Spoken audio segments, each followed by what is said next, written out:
مفہوم کتاب یہ ہے اذا قمتم الى الصلاة فاغسلوا وجوهكم وأيديكم إلى المرافق وامسحوا برؤوسكم وأرجلكم إلى الكعبين. وضو کی ماہیت یہ بتائی کہ اپنے چہرے کو دھو لو.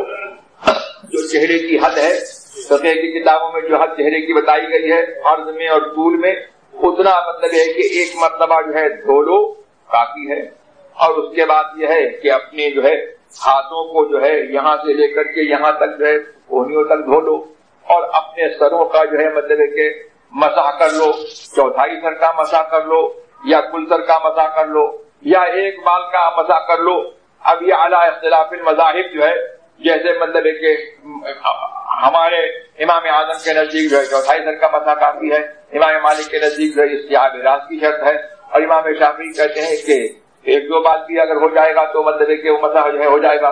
تو مسح سر اور وارجلکم الی الکعبین اور اپنے پیروں کو جو ہے دونوں ٹخنوں تک جو ہے وہ دھو لو. اب کعبین سے یہاں پر مراد جو ہے وہ جو طہارت میں ہے وہ یہ حصہ جو ہے وہ مراد ہے. اور کعبین جو ہے جو آیا ہے کتاب الحج میں احادیث حج میں جو مطلب ہے کہ کعبین آیا ہے اس سے مراد مطلب یہ ہے کہ وہ ہڈی ہے جو کہ وسط قدم میں جو پیر کے بیچوں بیچ حصے میں جو ہے جو ہڈی ابھری ہوئی ہوتی ہے جہاں پر کہ آدمی تسمہ باندھتا ہے.